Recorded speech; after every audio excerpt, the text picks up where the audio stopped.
Hello, this is Angela R. Sasser, Fantasy Illustrator. You can see more of my work at angelasasser.com. Today I'll be talking about the process I use to create my painting Blood of the Few. First, a little background on this piece. I created it as an illustration for an original fantasy story I've been working on, which I love to explore not only with words, but with art. My painting depicts a moment in the life of a prolific warrior before we ever meet him in the story. This was a duel that would end a lifetime of war in a blood-soaked land. It was also meant to work as the first shot in a longer series of paintings that will tell the story of this war-torn land and its heroes. Like most of my paintings, this one began with many thumbnail sketches. Sometimes I like to work on tone paper with ink and white color pencil, but this time I work digitally. I try to discover the best angle to show the drama and importance of the scene. I don't like to look up reference before this point because I want my figures to be raw and energetic. This sketching is all about the emotion.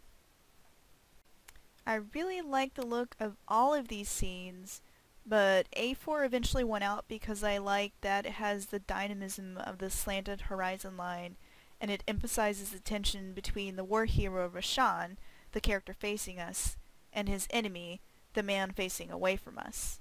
A4 also depicts that tension building between them, which I prefer since this moment is meant to tell the story of the duel and not of its aftermath, which will be shown in a later scene. A2, for example, is really cool, and it's dynamic, but the moment of tension has already passed.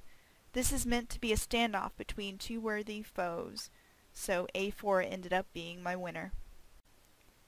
After I decide on my scene, I dive into research, which I love doing. In my case, I've done a lot of research beforehand since I'm addicted to Pinterest. I tend to collect anything I see into an inspiring board for my characters, which helps me when I draw them by helping me to define a mood. It acts like a mood board, and it gives me quick access to reference photos all in one place. And now we're finally at the sketch you saw earlier.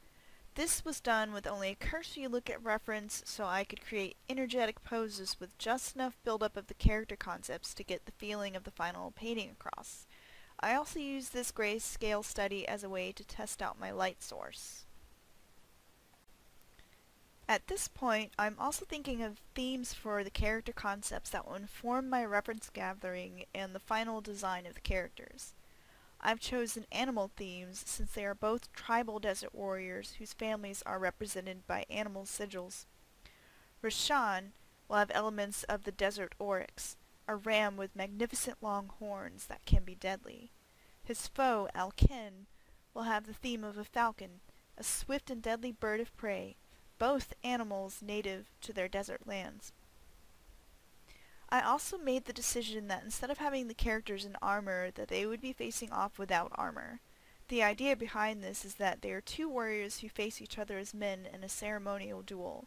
Armor is only a distraction. It is pure skill that will decide the winner. Both men are wearing the same pale ceremonial sash that will be stained with the loser's blood. I was very much inspired by the aesthetic of the samurai, who don white garb before they commit ritual suicide. The next step after getting the sketches done from earlier is to take reference photos. In this case, my photos were provided by the kind folks over at robotpencil.org who provided the photos for the base poses of both figures. I've also used various stock photos I've photobashed into this composition. I've also painted over certain elements such as Alkin's sword. It's amazing where you can find photo reference. For example, Rashan's flowing ponytail is actually partly made up of a person's bangs on a windy day. I've also altered some parts of the poses to make them more elegant and less stiff. For example, here's the original reference photo and the finished pose for Alkin. I've exaggerated the extension of the right arm to add more tension to the pose. It flows better. I don't always use photos like this, but it can be a great time saver on a short deadline. I should also note that this photo collage looks pretty ugly. Don't worry, this is only for reference.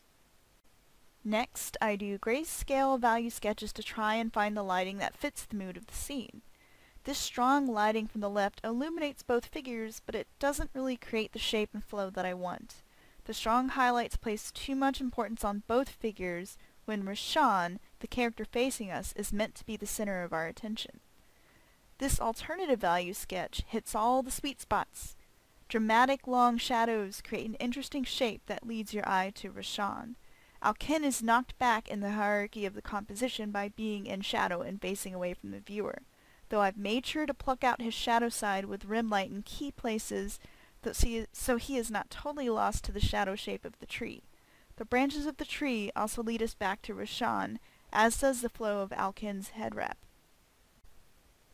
Rashawn is also placed on the left of the composition so that he reads first, which is a rule I learned from cinematography.